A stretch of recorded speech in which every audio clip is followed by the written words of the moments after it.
Assalamualaikum warahmatullahi wabarakatuh. Alhamdulillahilladzi ja'ala as-salah imaduddin faman aqamaha faqad aqamaddin wa man hadamaha ay tarakaha faqad hadamaddin. Asyhadu an la ilaha illallah wahdahu wa asyhadu anna Muhammadan abduhu wa rasuluh.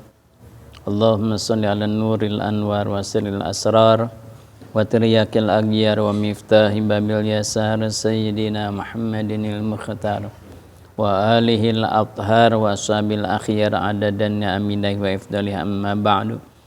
Faya ayyuhal hadirun usikum wa iyaya bitaqwallah faqad fazal muttaqun.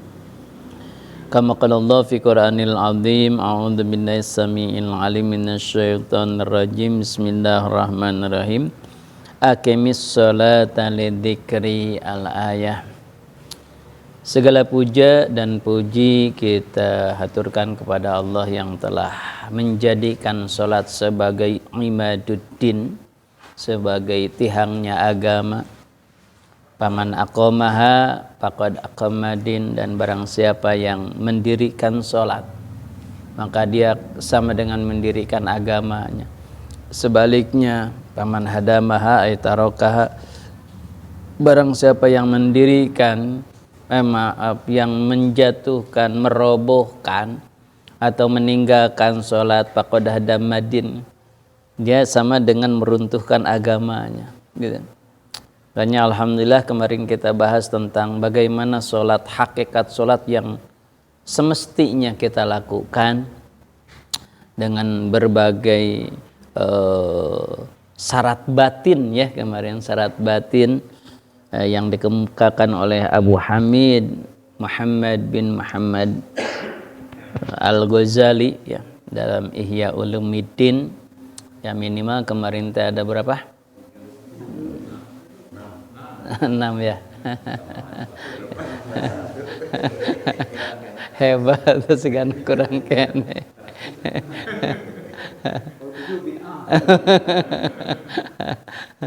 Ditambah dengan hurufnya sholat 4, ya. Jadi ada 10 kemarin.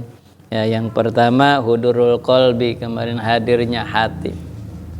Kenapa? Karena gini, i'lam anna adillata dalika kasrun paman dalika qala ta'ala, kata Allah, aqimis sholata lidzikri, dirikanlah salat untuk mengingatku. Ya, dirikanlah salat untuk mengingatku. Wa dohirul amri al wujub, dohir perintahan menunjukkan wajib. Artinya apa? Kan di sini perintahannya apa? Aqimis sholah lidzikri, dirikanlah salat untuk mengingatku. Jadi mendirikan sholat itu untuk mengingatku. Berarti dalam sholat mengingat Allah itu hukumnya wajib. Ketika kita tidak mengingat Allah, maka berarti hukumnya haram. Jadi sholatnya bukan dapat pahala, justru dapat siksa. Gitu. Kenapa? Karena dohir amr itu lil wujub. Sehingga wal gofla tuh ketika goflah, lupa dalam sholatnya, itu sebaliknya. Kan tadi wajib, sebaliknya berarti haram hukumnya, gitu. Jadi haram ketika tidak dzikir. Paman ghafala min jami sholati kaifa yakunu muqimas sholah. Ketika seorang dari mulai sampai akhir atau dalam sholatnya itu tidak ingat kepada Allah, bagaimana dia disebut muqimus sholah? Yang mendirikan sholat tidak mungkin disebut mendirikan sholat. Kenapa? Karena Allah mendirikan sholat itu untuk apa? Lidzikri. Hanya sebelum kita mengingat ke sini, filosofisnya harus kemarin dulu. Jadi tahu sholat. Saya tadi coba lagi nanya ke ibu-ibu ketika pengajian, kenapa ibu-ibu mau sholat? Kewajiban, gitu. Sama dengan kita, ya, jawabannya. Apa? Takut neraka, gitu. Ingin surga. Nah, kalau misalkan jawaban hanya itu, pasti akan terpaksa. Hanya rutinitas. Tetapi jawabannya kemarin, cek masih ingat? Jawaban sholat itu apa kemarin teh? Komunikasi, oke. Apa? Intinya apa? intinya kemarin apa? Kebutuhan, bukan kewajiban lagi sekarang. Oke, kewajiban iya oke lah. Tapi sekarang kebutuhan. Kenapa kebutuhan? Karena saya ingin sukses. Kata-kata Allah, qad aflahal mu'minun alladzina hum fi sholatihim khashi'un. Kalau ingin sukses, ingin berhasil, maka harus khusyuk sholatnya, harus benar sholatnya. Jadi ini kebutuhan, kebutuhanku. Yang kedua apa? Tanda syukur. Kenapa? Inna a'taina kal kautsar fasholli li rabbika wanhar. Jadi bukan kewajiban lagi, ini tanda syukur. Sedangkan kalau syukur, la in syakartum la azidannakum. Ini saya syukur kepada Allah supaya apa? Supaya nanti ditambah lagi oleh Allah. Gitu. Jadi bukan lagi sekarang sekedar kewajiban, tetapi kebutuhan. Yang kedua apa? Ini tanda syukur. Yang ketiga ini alat media untuk keberhasilan. Kenapa kata Allah wasta'inu bisabri wassalah, minta tolong kepada sabar dan salat. Ini dijadikan media. Maka kata Rasul, idza hamma ahadun, ketika seseorang itu ada hal yang penting, asbigil wudu summa sholli rakaatain, sempurnakan wudu kemudian salat 2 rakaat. Silakan. Tuh, gitu. Kan ini dijadikan media untuk apa? Untuk keberhasilan kita, untuk apa saja keinginan kita. Tuh, cukuplah jawaban yang kemarin. Itu ngulas dulu yang kemarinnya, kayak lupa lagi gitu ya. Kayak belum yang 6 ya, belum yang 4 lagi kemarin. Nah, di sini lidzikri, aqimis shalah lidzikri. Ingatlah, kita sedang munajat kepada Allah. Maka kita wajar ketika ada ta'dim kemarinnya, ada haibah, ada haya, ada roja, ya wajar. Kenapa? Karena ketika kita sedang taqarrub kepada Allah. Berarti kalau zikirnya gagal jadi fawailul lil musholin. Ya, gitu. Celakalah bagi orang-orang yang sholatnya sahun. Kan udah jelas sebaliknya kan. Fawailul lil musholin alladzina hum an sholatihim sahun. Goplah itu sahun namanya. Ya, 12 tahun. Maka kata Allah apa? Wala takum minal ghafilin. Sekali lagi, wala takum minal ghafilin, janganlah kamu tergolong orang-orang yang ghafil, yang goplah, yang lupa ketika sholatnya, yang sahun kalau kita kenal itu. Ya. Janganlah kalian wala takum minal ghafilin. Kenapa? Maaf. Kenapa kata ulama? Maaf, ketika olahraga itu diharamkan oleh ulama. Sebetulnya bukan main bolanya sebetulnya, tetapi goplahnya, lupanya kepada Allah yang menyebabkan dia lupa kepada Allah adalah sepak bola, sehingga sepak bola adalah haram kata ulama. Jadi sebetulnya bukan main bolanya sih sebetulnya yang akan membuat dosanya itu, yang membuatnya apa, tapi goplahnya. Ya. Ya. Makanya ketika dokter itu subhanallah itu gaya. Pas gol alhamdulillah gitu, Allahu akbar, gaya. So, ya, gitu. Jadi kan gitar itu kan menyebabkan apa? Menyebabkan goplah. Bukan gitarnya, bukan musiknya, bukan nyanyinya, tapi menyebabkan goplahnya itu. Jangankan seperti yang barusan yang jelas-jelas akan membuat goplah. Sholat aja yang halus lidzikri lakah goplah gitu, bahkan gitu. Da sieun katinggalieun. Sieun katinggalieun gua. Nyaan diletikan mah di suarana mah. Kacau deh. Aduh, ya Karim. Ya. Nah, makanya kan kadang-kadang saya suka merenung gitu ya.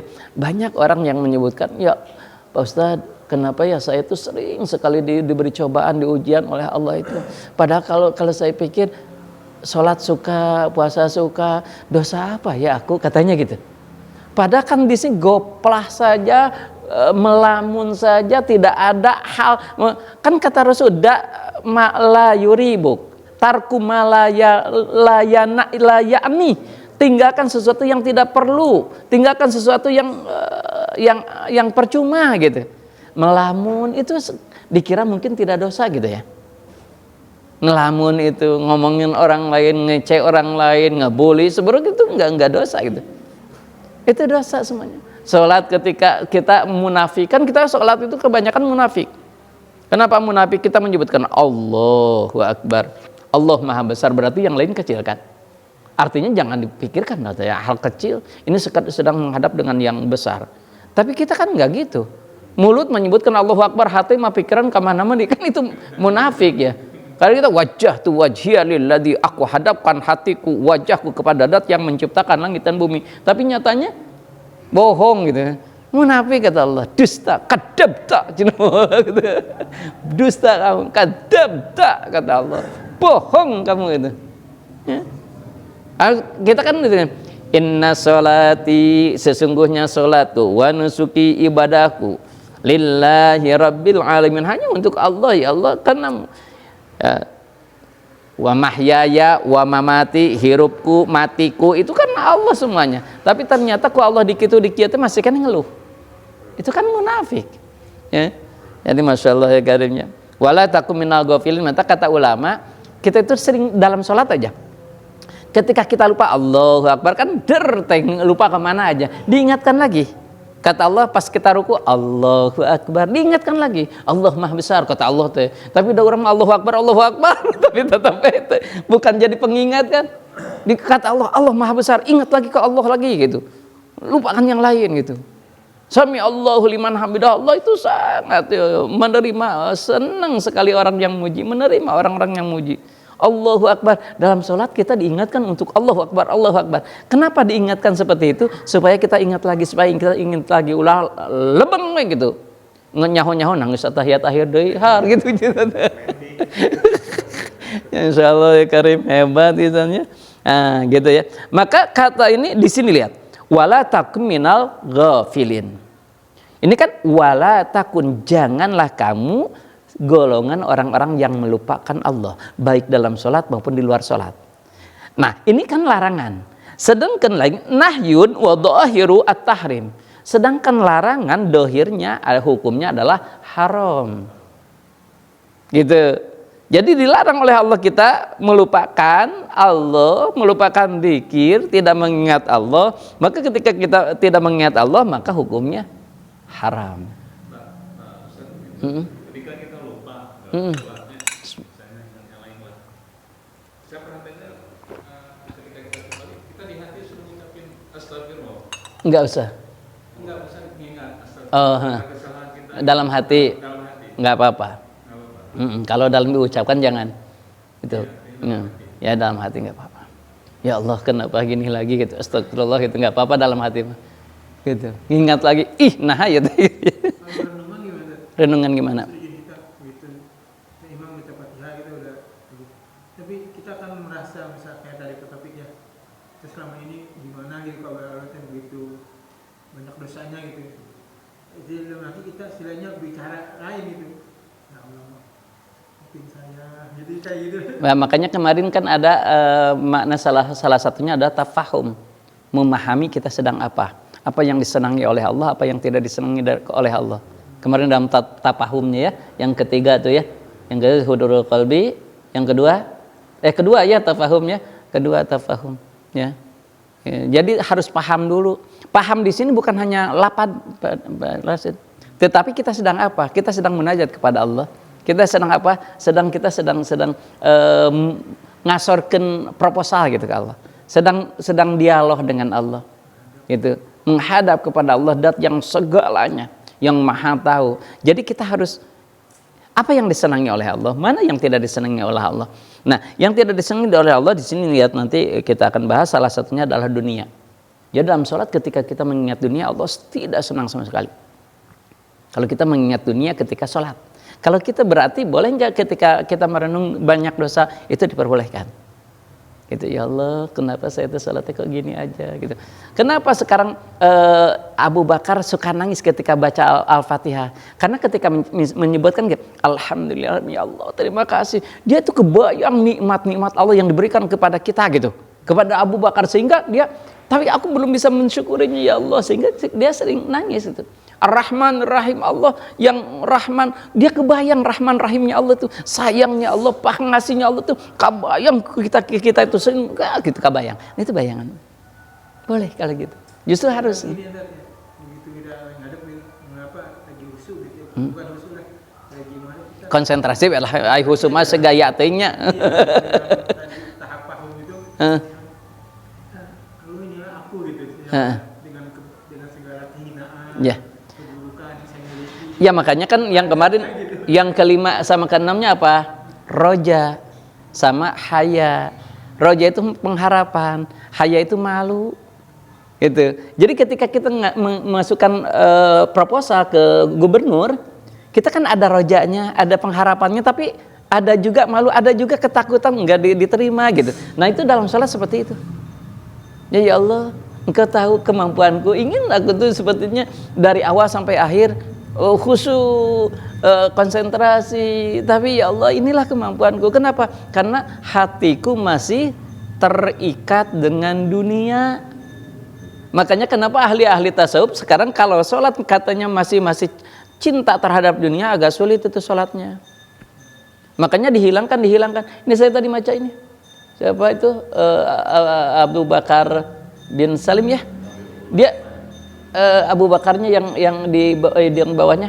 Itu saya tadi baca, ya Allah, dia itu 40 tahun sholat subuhnya itu wudunya wudu isya. Bayangkan 40 tahun beliau kakeknya, ya makanya tidak tidur kalau gitu, berzikir, ibadah dan seterusnya. Coba 40 tahun coba istiqomahnya, Masya Allah ya Karim.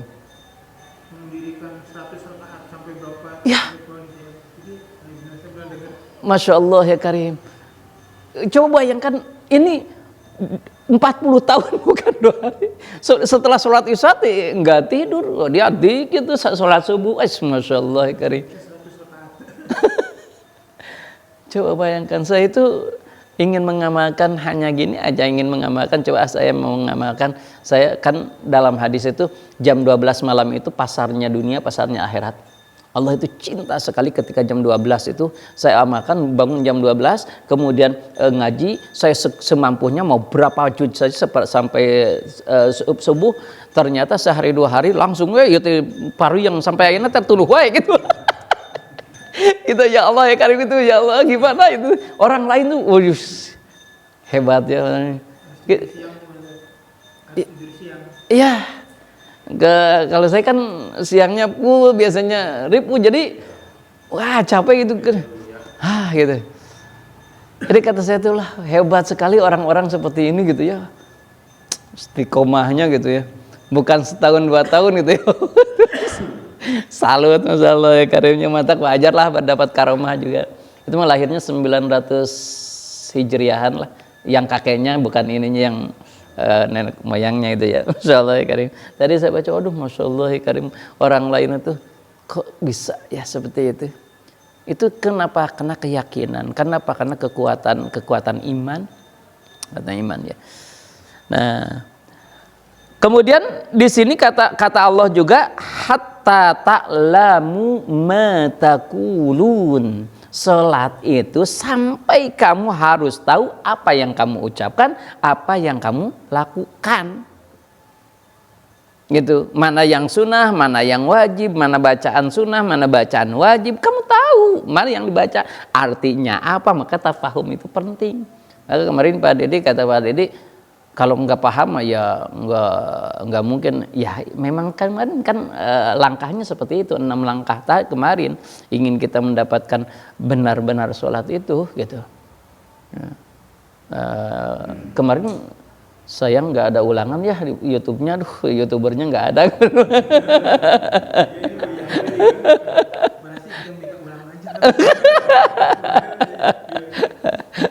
Kalau ulangan itu biasanya beda dengan yang asli gitu. Diulang-ulang aja gitu.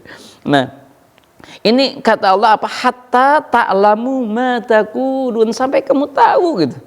Kadang-kadang kita kan tadi teh sholat, tadi teh baca Fatihah enggak ya gitu. Rakaat berapa ya? Berarti enggak tahu apa yang kita ucapkan, apa yang kita lakukan. Bagaimana disebut aqimus shalah? Gitu. Harus tahu gitu. Nah, hatta ta'lamu ma taqulun ya. Sampai kamu tahu gitu ya. Sebetulnya innama sholat tamassakan wa tawaddo. Sebetulnya kata Rasul itu sholat itu tamassak, maskan itu tempat itu tempat diam, tempat nyaman gitu. Sholat itu harus bisa nyaman. Waalaikumsalam warahmatullahi wabarakatuh. Jadi sholat itu jangan tegang, tapi harus nyaman gitu. Kita sedang dialog dengan yang dicintai oleh kita gitu. Tamassakan. Apa tawadhu? Kemarin ya, tawadhu itu apa? Masuk kemarin haibah, ta'dim gitu. Kemarin yang ta'dim ya Allah. Gitu. Kenapa? Karena Allah gitu ya. Hanya sayang ya.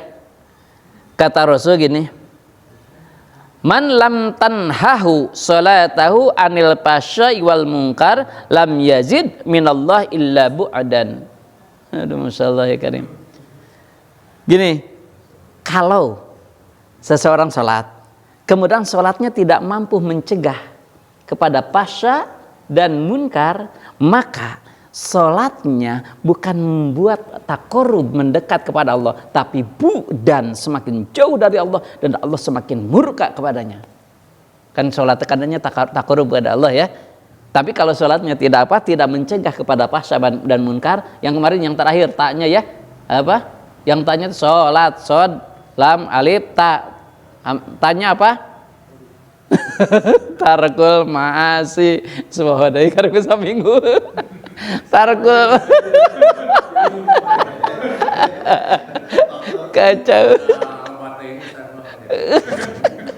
Tarkul ma'asi, meninggalkan salat. Inna sholata tanha 'anil fahsya'i wal munkar, kan? Sesungguhnya salat itu mampu untuk mencegah fahsya dan munkar. Maka kata Rasul, kalau belum mampu salatnya untuk mencegah kepada fahsya dan munkar, maka bukan takorub kepada Allah, jadi dan justru semakin jauh dari Allah. Makanya maaf, para ulama itu kan, para ulama ahli tasawuf ya, kan sholat itu digoda oleh setan terus. Supaya tidak tergoda, biasanya dialihkan dulu zikirnya, di luar sholat zikirnya.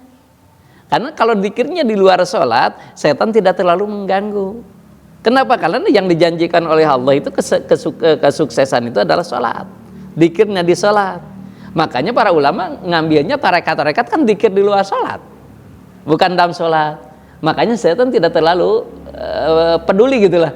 Kenapa sholat di sholat? Sebetulnya itu latihan supaya nantinya sholatnya hebat gitu. Yoma dikir hebat tapi sholat dilalaikan kan aneh gitu. Kadang-kadang dikirnya mah hebat ya, tapi ketika sholat lah kenapa kok dikirnya mah khusyuk gitu ya hebat, tetapi pas ketika sholat kayaknya menyepelekan gitu. Itu kan gimana gitu ya?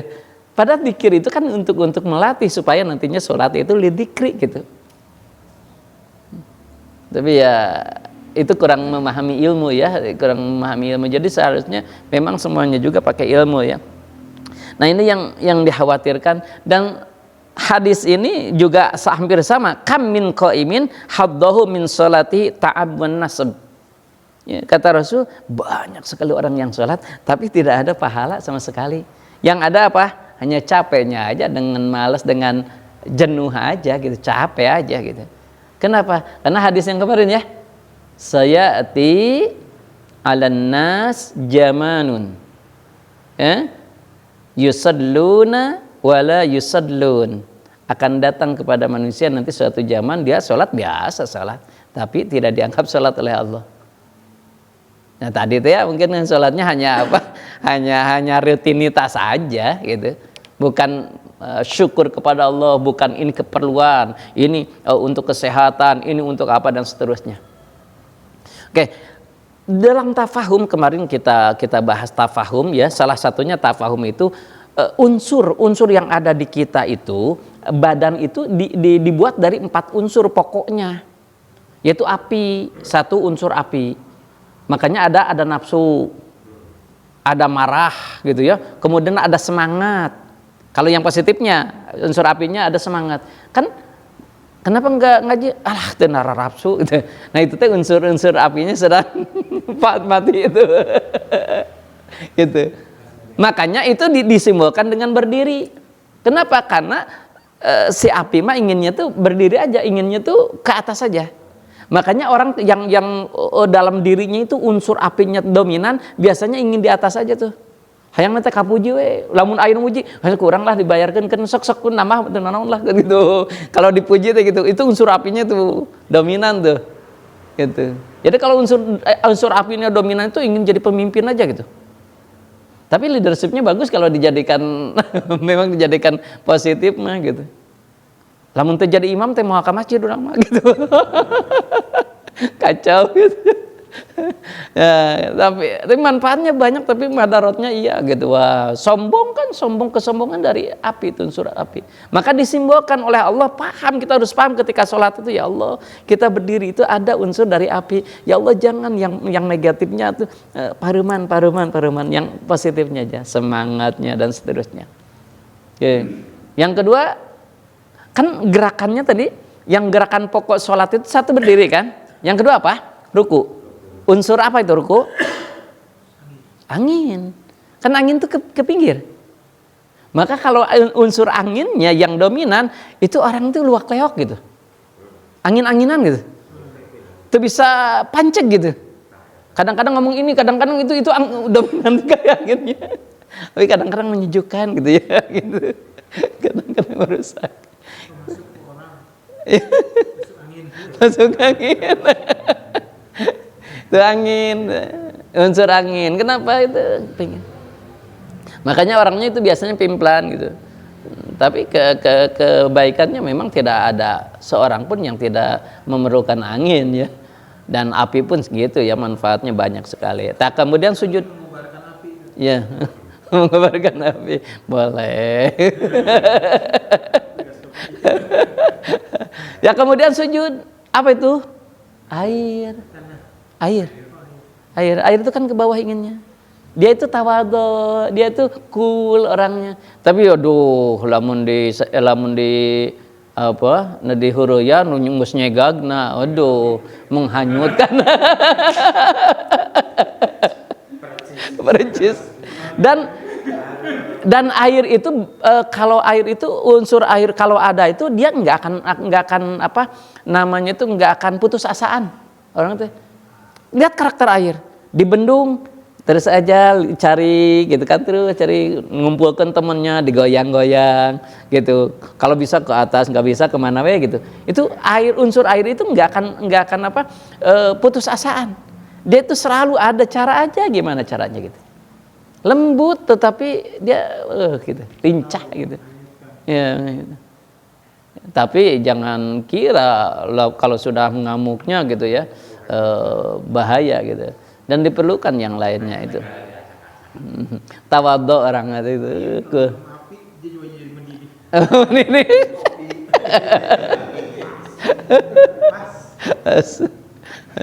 Nah, dari unsur yang keempat adalah duduk. Duduk itu apa? Tanah. Artinya tanah itu diam. Tanah itu apa? Stabil. Dan tanah itu apa? Istiqomah. Jadi kalau banyak unsur tanahnya, dia pasti istiqomah dalam hidupnya. Tapi itu hese kalau melamun can ieu teh nanti berat birit ya, berat kubujur, hese gerak gitu ya. Hese tapi kalau udah mau, gitu. Tapi hese itu maunya tuh. Harus ada motivasi wae itu. Tapi ini nggak ada hubungan ini ya, yang kayak istilahnya apa orang lahir tanggal sekian ini api, orang lahir sekian ini. Enggak, semuanya juga ada unsur itu semuanya. Hanya mana yang dominan itu beda-beda pasti. Itu masih gitu ya. Iya sih itu. Nah sebetulnya semua orang ada empat unsur itu. Gitu. Semua orang ada. Hanya yang dominan di kita itu yang positifnya atau yang negatifnya gitu ya. Ya itu kan urusan kita. Kenapa? Karena kan fa'alhamaha fujuraha wa taqwa, Allah akan mengilhamkan yang fujur, yang takwa diilhamkan. Misalnya ini, ada seseorang mau korupsi, Allah kasih ilham untuk caranya. Allah misalkan ada orang untuk berbuat baik, Allah ilhamkan gitu untuk ketakwaan. Allah pas ngasih ilham dua-duanya gitu. Jangan berhenti gitu. Diantar we. Dan kenapa? Karena nanti ada balasannya. Gitu. Semuanya ada hitungannya. Perjanjian Allah itu udah gitu ya. Nah, jadi banyak sekali orang-orang yang sholat itu hanya capek. Laisa lil ibadi min sholati illa man aqala minha. Kata Rasul, laisa lil ibad, tidak ada seorang hamba pahala min sholatihi dari sholatnya illa ma aqala minha, kecuali yang dia ingat. Jadi pahalanya dia itu ketika ingat. Maka kata Imam Al-Ghazali, minimal atulah cenah kitu, minimal ketika takbir atau cenah inget teh. Minimal cenah atuh keur takbir. Matak ceuk Allah teh salat hayo we takbir teh anggeus-anggeus jadi salamna. Takbir minimal cenah atuh takbir heulanan gitu. Ketika benar teh heulanan gitu. Ya kayak tadi sih sebetulnya bagusnya gitu, ketika kita lupa ingat lagi gitu. Ya, supaya banyak yang dapat pahalanya gitu ya. Jadi wat tahqiq fihi annal musalli munaju rabbih. Jadi hakikatnya dalam sholat itu adalah munajat kepada Allah. Sebetulnya kita munajat kepada Allah. Ketika kita sholat maka munajat kepada Allah. Ketika munajat kepada Allah, Allah dat yang segalanya, Allah dat segaranya, pasti kita itu. Ya makanya kemarin Imam Al-Ghazali menganalogikan kita berhadapan dengan raja. Bagaimana rasa kita di hadapan raja? Kita membawa proposal, kita dialog, diajak ngobrol dengan raja, bagaimana perasaan hati kita, fisik kita, ucapan kita pasti teratur. Gitu. Hati kita kan takdimnya gitu, ngagungkeun anak raja gitu. Malunya ada, tapi mengharapnya juga ada, sugan we dibere naon gitu kan ke raja tuh pasti ada anugerah apa gitu ya, makanya dipanggil gitu.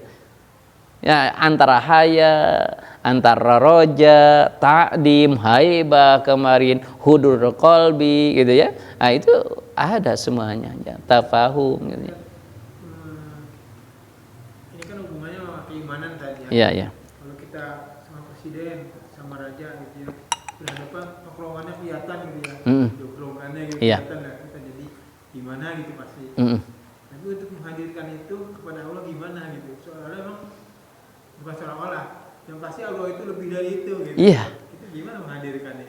Ya harus latihan riyadah, oleh para ulama disebut riyadah. Kenapa keimanan? Itu yakin harus dengan keimanan bahwa Allah itu ada, bahwa Allah itu melihat, bahwa Allah itu memang seperti itu, raja di raja gitu. Manusia yang terus bergerak selama 7 kali, artinya selama 7 hari. 7 kali itu 7 hari, selama 7 hari itu nggak akan diam ya di satu tempat, terus bergerak. Kadang-kadang lari, kadang-kadang jalan biasa itu. Hanya Allah yang tetap, kita itu terus berubah gitu. Jadi saya juga pas mau berangkat pagi ada yang meninggal, yang sudah tua, kelahiran 43 ya. 43 itu berarti usia 80 tahunnya. Tapi dia ke masjidnya rajin. Maghrib dengan isya teh jarang pulang. Sahaya nu di dia. Atuh tapi muanya.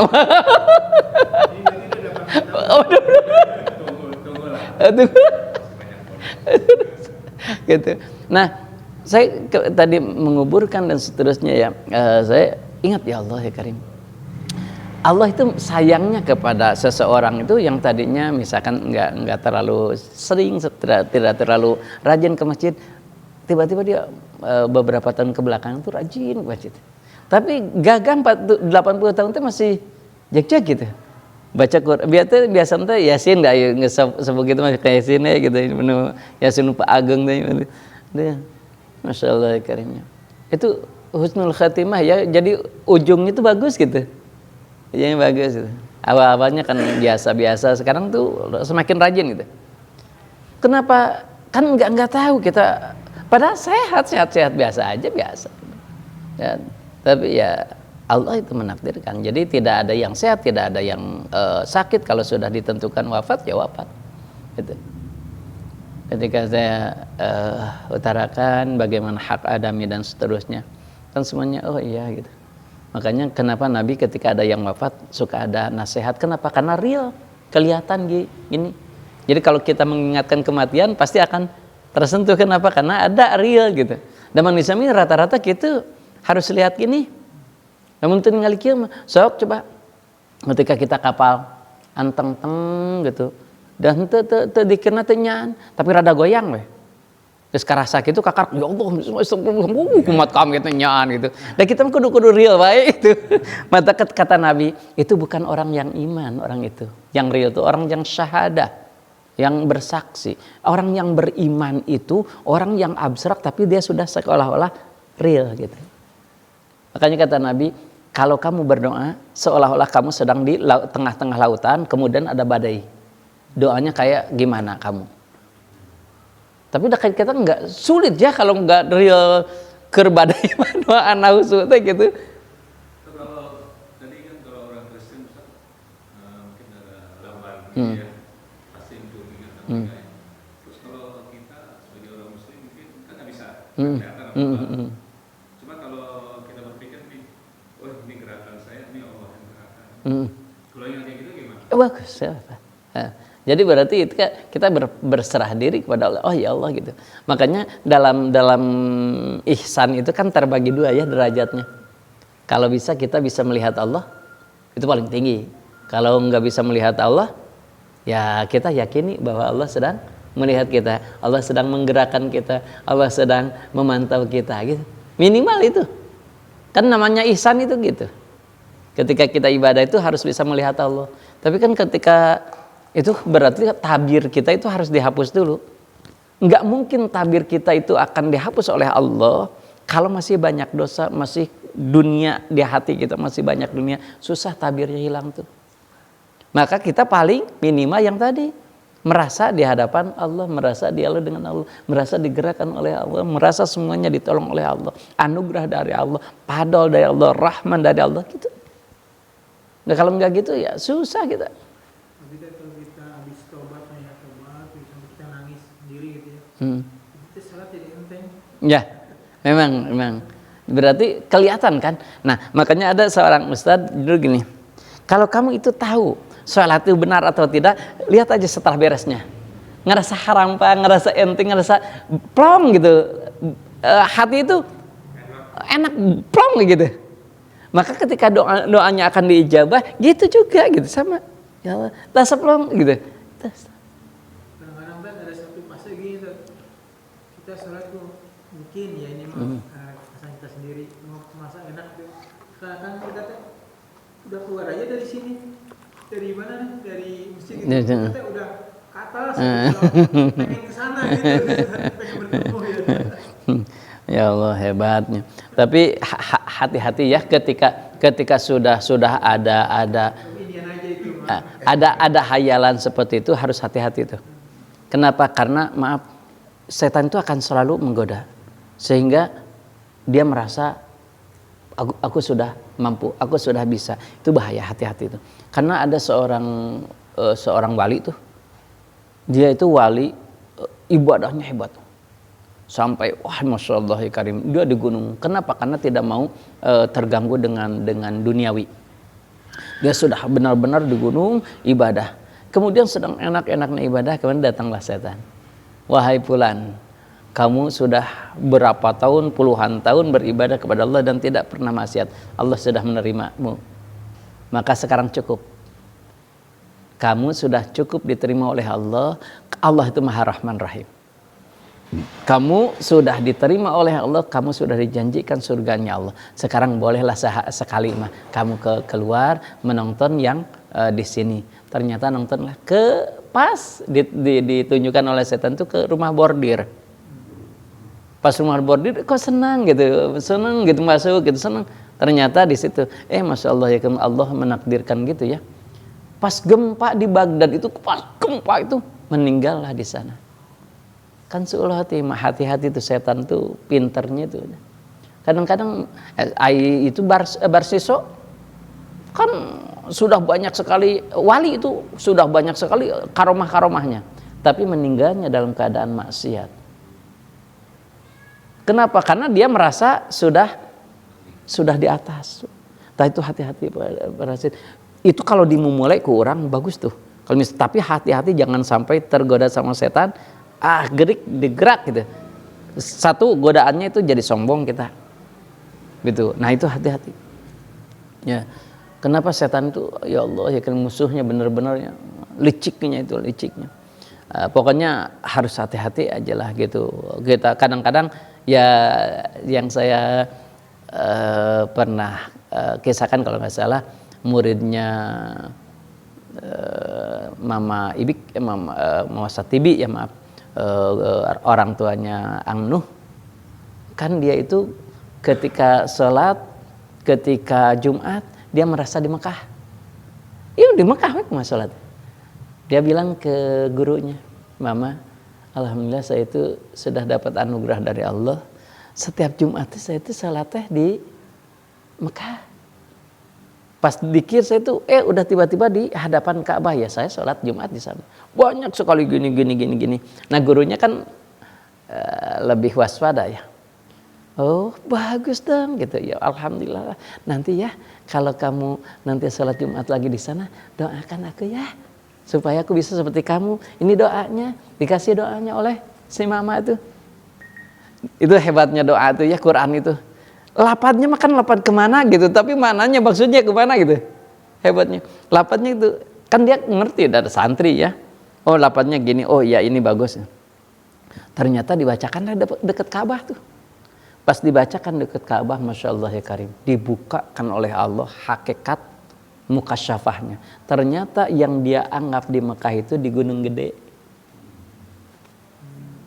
Jadi dia pas dibuka udah dibaca ini dari gurunya, ternyata bukan Ka'bah, di gunung, di bawah jinta di gunung. Jadi dilupakan ini Mekah gitu. Dia kaget kan langsung nangis sujud, langsung ke gurunya, maaf aku. Ya makanya hati-hati, setan itu akan selalu menggoda. Kenapa? Karena guru tahu belum nyampe lah ke derajat ke sana gitu, karomah kan guru lebih tahu biasanya kan ke muridnya gitu. Ini belum layaknya, tapi aneh gitu. Ini khawatir oleh setan, maka disuruhlah baca mukasyafah gitu. Masya Allah ya Karim. Ternyata disitulah mulainya. Gitu. Banyak sekali ya. Tapi memang kalau semuanya juga pasti akan mengalami seperti itulah masa-masa. Tetapi jangan sampai tertipu intinya gitulah. Setan itu terus menggoda ke kita, terus menghantui kita, ngahihi leudanan cek namanya gitu. Jadi ketika kita sudah di atas, disuruh justru ke atas gitu. Oke, gini contohnya. Ketika kita misalkan suka bangun teh istiqomah 3:30 bangun teh. Sengaja setan tuh. Setan mah disuruh kesiangan teh teu bisa kesiangan wae dah udah istiqomah. Ngaja, dibangunkan, dilirirkeun teh jam 1:30 bangun. Wah, alhamdulillah jam 1:30. Engke teh kan biasanya jam 3:30, sekarang bangun 1:30 pas mau subuh teh ngantuk. Bangun-bangun jam 7 gitu. Nah, itu pintarnya setan. Tapi asa bangga we dia tahajudnya saya tadi malam, sekarang 1:30 jadi subuhnya jam 7 jadi bangga ke sunnah gitu ya. Kan aneh gitu ya. Ada Masya Allah Karim. Nah itulah sholat ya, sholat. Jadi kita Masya Allah coba perbaiki sholat, karena sholat itu ibadah yang pertama dihisab oleh Allah. Kalau benar sholatnya, semuanya sholat benar ya. Ya, insya Allah lah setiap orang pasti pernah merasakan khusyuk, tenang, nyaman, sampai merasa enak gitu. Salah satunya Syekh Ahmad Badwi ya. Syekh Ahmad Badwi ketika sholat seperti barusan berasin. Ketika sholatnya bright, nggak ada apa-apa. Kemudian ternyata pas itu nggak tahu jasad paruhnya saja ya, tapi beliau seorang wali memang. Dia mengatakan, lah kok saya kan tadi di masjid, tapi sekarang sudah tiba-tiba di suatu pelataran gitu. Gitu, kok apa? Tiba-tiba ada yang adzan, brung, banyak orang. Kemudian setelah itu qomat sholat aja. Lah, kok ini mah wali-wali semuanya gitu. Bisa gitu tuh. Beliau diangkat walinya tuh disatukan dengan wali ibadahnya tuh. Dia fisik mah di sini gitu, tapi ruhnya kemana gitu? Wah, ada hebat. Kemarin mukasyafah, ma'rifat. Gaya. Harus gitu Mas, turutan Mas. Naon kitu.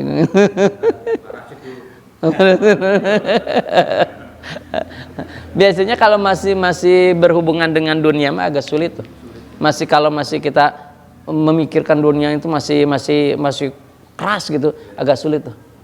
Tapi kalau sudah agak ini mah udah nyaman lah gitu. Udah nyantai gitu. Sehingga B.J. Habibie ya udah semuanya sukses, tinggal menikmati. Itu bisa tuh. Itu dunia makin banyak dia punya, makin ada di hati. enggak, di beliau itu enggak ya. Masya Allah ya. Jadi sebetulnya kan kemarin kita bahas ya bahwa Allah wa nabluukum bisyai'i minasyari wal khair fitnah, kan itu ya. Allah mencoba kepada kamu itu dengan syari, dengan kejelekan. Menurut kamu jelek, menurut Allah enggak jelek. Wal khair, dan bagus menurut kamu, itu semuanya fitnah, itu cuma cobaan. Menurut kita kaya itu baik atau jelek? Baik kan, baik cek urang mah ya gitu. Padahal kaya itu enggak baik kata Allah kalau tidak syukur. Jadi menyikapinya yang baik itu. Kalau dia syukur maka jadi baik. Miskin kata kita jelek, enggak jelek kalau dia sabar. Jelek kalau dia aral. Nah itu. Jadi sebetulnya bukan kaya atau miskinnya, dan semuanya juga cobaan, aja ujian.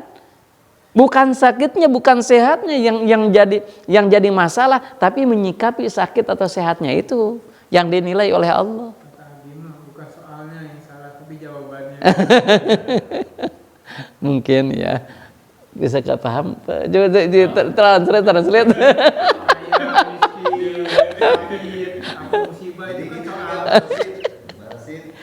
Kita punya tipe rumah 35, tapi batin kita tipe 54 yang lebih bagus begitu, daripada tipe 54 batin kita 36. Iya.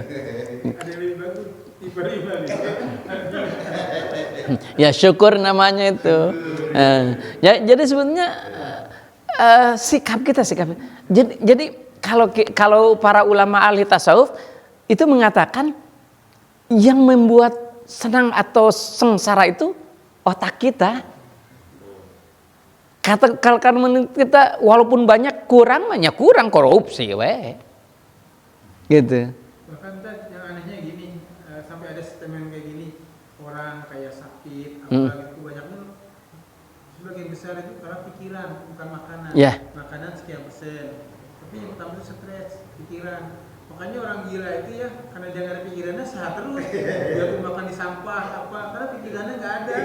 Tapi nggak pernah ketabrak motor. Nggak pernah ketabrak orang gila. Tapi artinya dia sehat gitu, sehat artinya. Jadi nggak sakit gitu. Kalau saya sering mengatakan gini. Saya dulu masih kecil suka berpikir, nah hanya ari jalema sok gering, ari hewan jarang. Padahal hewan itu makannya kan kotor, nu bekas itu. Kenapa? Karena hewan itu tidak pernah memikirkan hal yang negatif. Husnudon we, ya ti pemberian Allah habek we gitu. Pemberian Allah ya udah husnudon. Saya gini, ini kisah nyata. Ada seorang dokter, namanya dokter kan biasanya apik gitu ya. Suatu ketika dia berjalan lah dengan saya. Dan kan kalau makan itu suka teratur ya, kalau jam segitu makan dimanapun kan gitu.